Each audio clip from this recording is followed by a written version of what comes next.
Hello guys, नमस्ते, welcome मेरे channel पे। बहुत दिनों के बाद एक वीडियो लेकर आई हूँ, how to grow lotus from seeds. इसके पहले भी मैंने लोटस उगाया है और उसके मतलब उसको मैंने अपने टैंक में शिफ्ट किया था। मैंने लोटस और लिली दोनों को ग्रो किया था, सीड से ही ग्रो किया था। उसमें फ्लावर्स भी आते हैं समय समय पर और उसको भी काफ़ी टाइम हो चुका है, 1 साल के करीब होने आ गया है। मैं आपको मेरे टैंक में लगे हुए लोटस भी दिखाऊंगी, बट अभी मैं आपको बताना चाहती हूँ कि सीड से लोटस ग्रो करना बहुत आसान है। ये कुछ सीड्स मैंने ईबे से ऑनलाइन मंगाए थे। ईबे इंडिया पर आप सर्च करेंगे, आपको लोटस के सीड्स मिल जाएंगे। तो मैंने उनसे उस पर ऑर्डर किया था और ये सीड्स मंगाए थे और इनको मैंने ग्रो किया है। इसमें से कुछ ही सीड्स ग्रो किए हैं, पूरे ग्रो नहीं किए हैं। तो ये कम से कम 8 दिन का रिज़ल्ट है। 8 या 9वां दिन है शायद आज।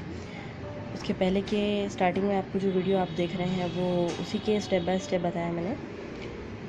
अब इजी है लोटस को सीड से ग्रो करना। लोटस और लिली 2 टाइप आती है। एक लोटस होता है जिसका एकदम पान का जैसा शेप रहता है, वो लोटस होता है। और लिली होती है, उसमें पत्तियां बारीक होती हैं। लोटस के प्लांट की खासियत होती है कि वो पानी में तैरता है। इसके ऊपर की वैक्स कोटिंग की वजह से पानी के अंदर ये डूबता नहीं, ऊपर ही बना रहता है लाइक दिस। आप इसे कितना भी पानी में डुबाएंगे ये इस तरह से ट्रांसपेरेंट होता रहेगा, बट पानी को ही छोड़ देगा हर बार। ये लोटस की खासियत है। और लिली पानी में आसानी से डूब जाती है। उसकी पत्तियों का शेप और कलर भी थोड़ा सा डिफरेंट होता है। काफ़ी लोग लोटस और लिली में कंफ्यूज रहते हैं, वो लिली को ही लोटस समझ लेते हैं, पर रियल लोटस पान शेप की पेटल्स लिए हुए होता है। मतलब उसकी जो फूल की पत्तियाँ होती हैं वो पान आकार की होती हैं और लिली की जरबेरा की तरह लॉन्ग लॉन्ग लीव्स होती हैं।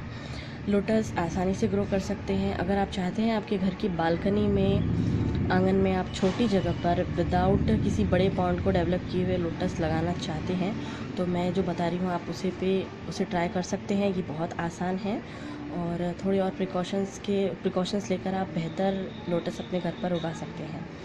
मैंने जब सीड ऑर्डर किए थे तब सबसे पहले आपको करना ये है कि ये जो सीड का ऊपरी पोर्शन आपको दिख रहा है, ये उभार वाला हिस्सा, ये इसका नीचे वाला हिस्सा है जो फ्लैट है।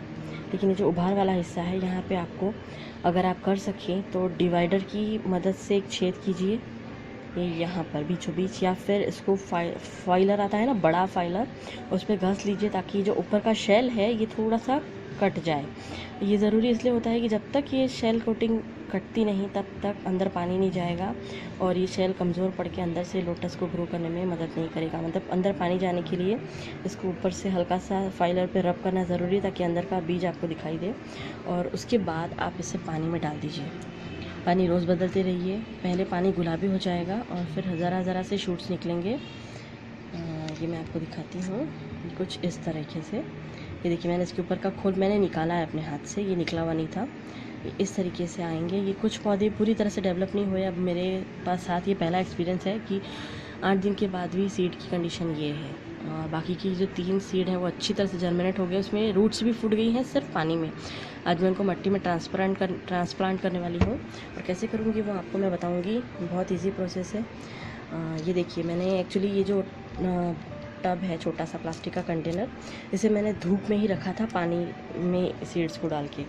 तो ये देखिए, इसमें कितनी सारी नई जड़ें निकल गई हैं और ये सीड भी अभी तक ऐसे ही बना है। ये एक्चुअली बल्ब के रूप में डेवलप होगा और ये नई नई शूट्स, इसकी जड़ें अलग से निकल रही हैं।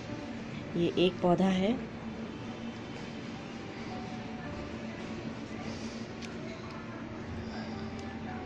ये इसका दूसरा पौधा है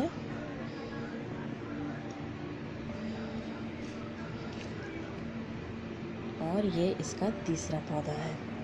3 पौधे हैं, सिर्फ पानी में हैं और आप देख सकते हैं इन सब में अच्छे से छोटी छोटी शूट्स निकलना चालू भी हो गई हैं। लोटस के बारे में जितना मेरा इन्फॉर्मेशन है, मतलब जितना मेरा नॉलेज है, हम राजस्थान 1-2 बार गए हैं, तो वहाँ गर्मियों में जब भी हम जाते हैं तो तालाब पूरे सूख जाते हैं, जहाँ बरसातों में लोटस के फूल वगैरह खिले हुए रहते थे। मैं हमेशा सोचती थी कि पानी पूरा सूख जाने के बाद भी हल्की सी नमी और दलदल बीचों बीच बची रहती थी और उसी के अंदर लोटस के जो रूट्स होते हैं, कंद या जड़, बल्ब जिसको बोलते हैं, वो ज़िंदा रहते हैं। बरसातें जैसी शुरू होती है वैसे वो वापस तालाब भरने के साथ ही डेवलप हो जाता है। यही प्रोसेस की वजह से मेरे ध्यान में आया कि अगर लोटस ऐसी कंडीशन में भी ज़िंदा रहता है तो फिर इसे लगाना बहुत आसान होगा। इसे घर में ट्राई किया जाए। मैंने ट्राई किया, मुझे उसमें सक्सेस भी मिली। बहुत मज़ेदार एक्सपीरियंस रहता है लोटस का अगर आप घर में ट्राई करें। एक छोटे से सीड को आप इस तरह से डेवलप होते हुए देखते हैं और 4 से 5 महीने में उसमें फ्लावर भी आ जाता है अगर आपने इसकी बराबर केयर की तो। सो मैं आपको पहले कैमरा सेट करती हूँ और फिर स्टेप बाय स्टेप बताती हूँ। बहुत इजी मेथड है। लोटस के बारे में और बातें कि लोटस को गर्मी बहुत पसंद होती है, उसे धूप में रखना ज़रूरी होता है। वो सन पसंद करता है, सूरज की सीधी धूप उसको बहुत अच्छी लगती है। जितनी गर्मी मिलेगी लोटस खिलता चला जाएगा। गर्मियों के मौसम में भी एक टाइम होता है कि लोटस के अंदर पानी रह जाता है लेकिन पत्तियाँ पूरी की पूरी गायब हो जाती हैं, तो हमको लगता है कि अब लोटस हमारा मर गया। अंदर मरता नहीं है पौधा। जैसे ही ठंडक शुरू होती है, बारिश गिरती है, लोटस फिर से डेवलप होना चालू हो जाता है। वो मरता नहीं है, उसकी जड़ें जो होती है वो अंदर ही रहती हैं और नए पत्ते धीरे धीरे वापस ग्रो होना चालू हो जाते हैं।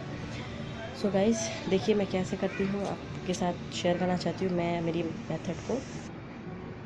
लोटस प्लांट करने के लिए मुझे चाहिए मिट्टी और थोड़ा सा कंपोस्ट खाद, ये गोबर की खाद है, थोड़ी सी रेती और ये थोड़े से मार्बल चिप्स हैं और मेरे पास जो कंटेनर वेस्ट पड़े थे मैं उनका यूज़ करने वाली हूँ।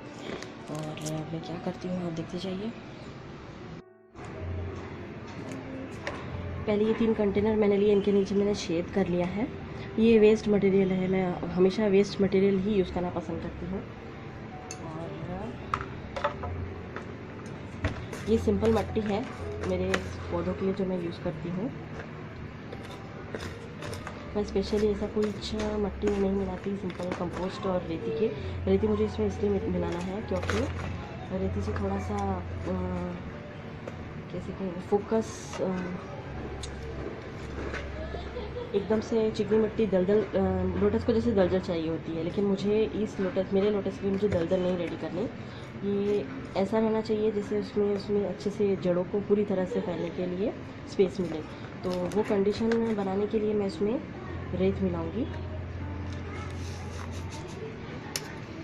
ये आम रेत है जो हम ज़्यादातर कंस्ट्रक्शन के वक्त यूज़ करते हैं। सैंड, सिंपल सैंड, ये वही है, स्पेशल कुछ नहीं है इसमें।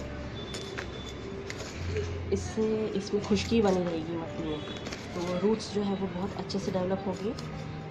और मेरे लोटस को मैं 3 से 4 महीने में ट्रांसप्लांट करना पसंद करती हूँ। मैंने जो टैंक में लगाया था उसको तो मैंने आज तक ट्रांसप्लांट नहीं किया, पर ये जो नए वे से मैं आपको बता रही हूँ उसी वे से मेरे भी लोटस ग्रो होंगे और मैं उसमें जो भी चेंजेस लाऊँगी वो मैं आप लोगों के साथ शेयर करती जाऊँगी। ये गोबर की खाद है, ये बहुत अच्छे से डिकम्पोज हो गई है, बहुत ही ज़्यादा हल्की लाइट वेट है क्योंकि ये बहुत अच्छे से डिकम्पोज हो गई है, इस वजह से ये लाइट वेट है। ये नर्सरी में आसानी से मिल जाती है। मैं ज़्यादातर तो अपने घर का बना कंपोस्ट यूज़ करती हूँ प्लांट्स में, पर कभी कभी कुछ पौधों के लिए मैं गोबर से बनी हुई खाद, कंपोस्ट गोबर का यूज़ करना पसंद करती हूँ। अब मैं अपने कंटेनर फिल करूँगी हाफ।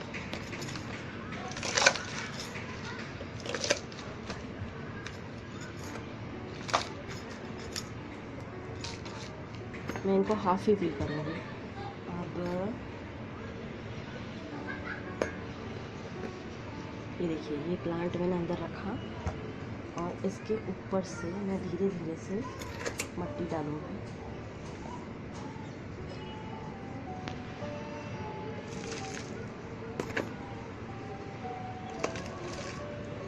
मुझे इसे बहुत गहरा नहीं करना, ना ही मैं इसे ठोकूँगी, ये अपने आप सेट हो जाएगा।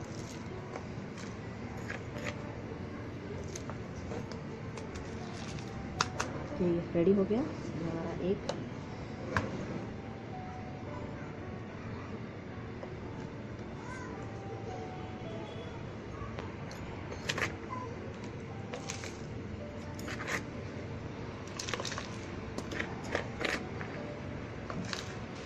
गोबर की खाद लोटस के लिए कंपलसरी होती है, इससे उन्हें अच्छी ग्रोथ मिलती है। गोबर की खाद से लोटस अच्छी तरह से ग्रो करते हैं। उसका मेरे पास एग्जांपल है, बिकॉज मैंने जो टैंक में लोटस लगाया है उसमें मैंने गोबर की खाद ही मिलाई थी इसके अलावा और कोई खाद उसमें मिलाई नहीं थी। ये बस मैंने इस तरीके से इसे रख दिया और इसके ऊपर मट्टी की एक लेयर बना दी, कुछ इस तरीके से।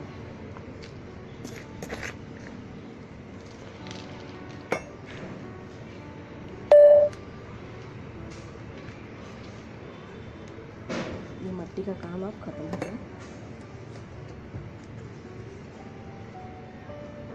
अब मैं इसमें डालूंगी मार्बल चिप्स।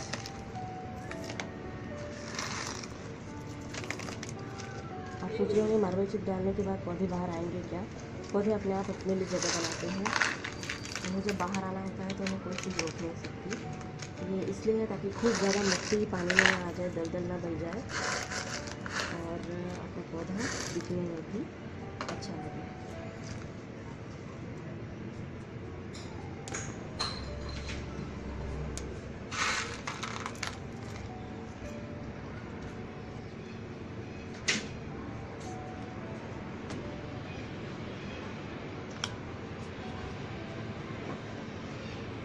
ये एक टब है जिसमें मैंने ऑलरेडी पानी भर कर रखा था। ये टब और इस कंटेनर का साइज़ आप खुद डिसाइड कीजिए, ये आपकी मर्ज़ी पे निर्भर करता है। आप अपनी पसंद से बड़ा कंटेनर टब भी ले सकते हैं, मैंने इसे लिया है।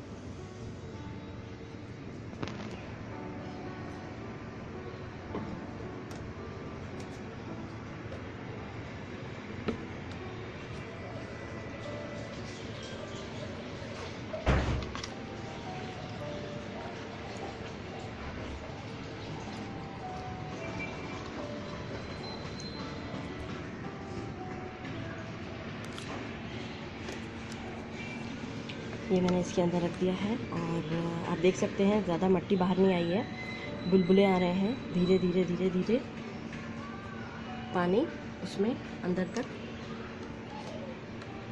आ गया है। अब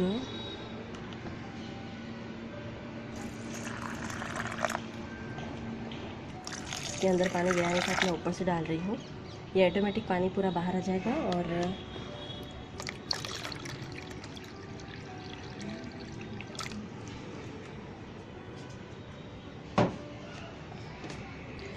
सो गाइस, ये हमारे लोटस को हमने रिपॉट कर दिया मट्टी में। ये देखिए, ये दोनों लीव्स इसी तरह पानी में रहेंगी।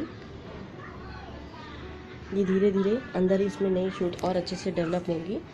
ये कंटेनर जो मैंने नीचे के लिए यूज़ किया है वो आप अपनी पसंद से बड़ा ले सकते हैं। बीच का कंटेनर भी आप अपनी पसंद से पॉट साइज़ बड़ा ले सकते हैं, कोई प्रॉब्लम नहीं आती। मैंने इसमें सिर्फ सिंगल सीड प्लांट किए हैं, मुझे सिंगल पौधे अलग रखना है।